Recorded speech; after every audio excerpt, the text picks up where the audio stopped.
অবশেষে খোঁজ মিলল বাংলার দীঘায় নিখোঁজ হয়ে যাওয়া ট্রলার। অবশেষে কিন্তু এই ট্রলারকে খুঁজে পাওয়া সম্ভব হয়েছে বকখালি থেকে প্রায় 16 কিলোমিটার দূরে। নিখোঁজ 16 জন মৎস্যজীবীদের সন্ধানে উদ্ধারকারী দল। তবে জানা গেছে যে সমস্ত বিষয়গুলি নিয়ে কিন্তু এবার চাঞ্চল্য ছড়িয়েছে।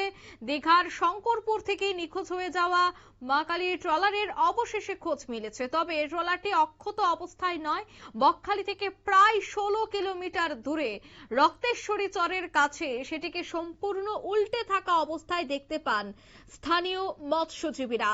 টানা কয়েকদিনের দুর্যোগপূর্ণ আবহাওয়া কেটে যাওয়ার পর কিন্তু উদ্ধার হয়েছে এই ট্রলারটি। তবে এই বিষয়ে কাকদ্বীপ ফিশার্স অ্যাসোসিয়েশনের সম্পাদক বিজন মাইতি কি বলছেন শোনাবো। হ্যাঁ, সেটা আমরাও সোশ্যাল মিডিয়াতে দেখেছি যে ওই ট্রলারটাকে নাকি টেনে আনা হচ্ছে, সমস্ত ফিশারম্যানরা সুরক্ষিত আছে। তো এই খবরটা সঠিক নয়। আমরা আজকে সকাল থেকে বলতে গেলে ফেজারগঞ্জেই আছি এবং ওয়্যারলেসে সব জায়গায় আমরা মানে খবরাখবর নিলাম, যারা সমুদ্রে যারা মাছ ধরছে যেসব ট্রলারগুলো আছে তাদের কাছ থেকে খবর নিলাম যে ট্রলারটা ডুবে গেছে। এটা আশার আলো, যদি তো বেঁচে ফিরে আসতো বা হতো, এটা তো নিশ্চয়ই পরিবারের কাছে খুব খুব খুব ভালোই হতো, আনন্দ হতো। কিন্তু এখন সেটা নয়, ট্রলারটা ডুবে গেছে, এটা আমরা কনফার্ম হয়েছি। শঙ্করপুরের সংগঠন থেকে কি আপনাদের সঙ্গে কোনো যোগাযোগ? হ্যাঁ, শঙ্করপুরের সংগঠন থেকে যোগাযোগ করা হচ্ছে, দীঘা সংঘ প্রশাসনের দীঘা অ্যাসোসিয়েশনের সঙ্গেও যোগাযোগ হচ্ছে এবং রামনগর যিনি এমএলএ আছেন উনিও নিজে আমাকে ফোন করেছিলেন এবং সমস্ত আধিকারিকরাও আমাদের দক্ষিণ চব্বিশ পরগনা, পূর্ব মেদিনীপুর সমস্ত আধিকারিকরাও আমাদের সঙ্গে কথাও বলছেন।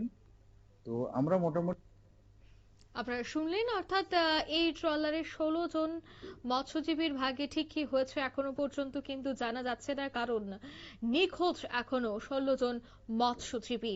এ বিষয়ে পরিবারের সদস্যরা কি বলছেন শোনাবো। সরকার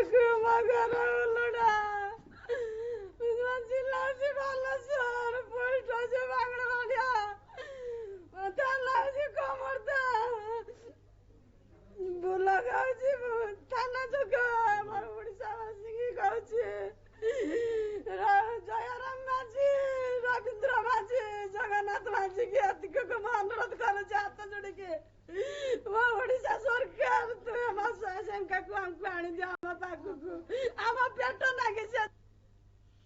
অর্থাৎ কান্নায় ভেঙে পড়ছেন পরিবার পরিজন। কোথায় রয়েছেন তাদের স্বামী, তাদের ভাই, এ নিয়ে কিন্তু চিন্তায় রয়েছেন পরিবার।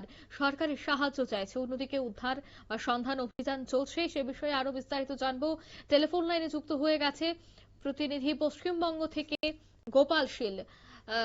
গোপালবাবু, খোঁজ অবশেষে মিলেছে এই নিখোঁজ ট্রলারের, কিন্তু এখনো পর্যন্ত নিখোঁজ সেই ট্রলারে থাকা মৎস্যজীবীদের কি জানতে পারছেন এই মুহূর্তে? বিস্তারিত কি বলছেন উদ্ধারকারী দল? দেখো, তোমাকে বলে রাখি, গত কয়েকদিন আগে দীঘার শঙ্করপুর থেকে 16 জন মৎস্যজীবী সহ মা কালী নামে একটি ট্রলার কিন্তু গভীর সমুদ্রে মাছ ধরতে যায়। দুদিন আগে কিন্তু তারা নিখোঁজ হয়ে যায়, তাদের সঙ্গে আর যোগাযোগ করা কোনো রকম সম্ভব হয়নি। সমুদ্র অশান্ত, ঝড় বৃষ্টির মধ্যেও কিন্তু তাদের উদ্ধার কার্য চালাতে ব্যাঘাত হচ্ছিল। শেষ পর্যন্ত একটা আশার আলো দেখেছিল এই মৎস্যজীবী পরিবারের মানুষজন। শঙ্করপুর এলাকার অর্থাৎ পূর্ব মেদিনীপুরের মৎস্যজীবী ইউনিয়নের সম্পাদক তিনি পরিষ্কার জানিয়েছিলেন যে তাদেরকে খোঁজ মিলেছে এবং তারা সুস্থ রয়েছে, কিন্তু পরবর্তীকালে সেটাকে কিন্তু মিথ্যা প্রমাণিত হয়। তিনি মানুষের কাছে ভুল স্বীকার করেন, অর্থাৎ স্যাটেলাইটের মাধ্যমে তিনি যেটা জেনেছিলেন সেই ট্রলারটি সে ট্রলার নয়, অন্য ট্রলার। তারপরে আকাশ ভেঙে পড়ে পরিবারের মধ্যে, অর্থাৎ 16টি পরিবার এলাকাবাসীর মধ্যে খোঁজ রক্ষার, কিন্তু হঠাৎ করে 24 থেকে 16 কিলোমিটার দূরে রক্তেশ্বরী যে চর রয়েছে সেই চরের কাছে একটি ট্রলার উল্টে থাকতে তখন মৎস্যজীবীরা কোন রকমের দেখতে বুঝতে পারেন এটাই সেই মা কালী ট্রলার। সেই মা কালী ট্রলারের ভিতরে যে 16 জন মৎস্যজীবী ছিল তারা আদৌ কি অবস্থায় আছে, কেমন আছে পরিষ্কার নয়, কারণ ট্রলারটি উল্টে যায়, তাকে তুলে আনার চেষ্টা চালানো হচ্ছে।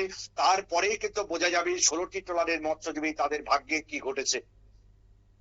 একদমই, ধন্যবাদ।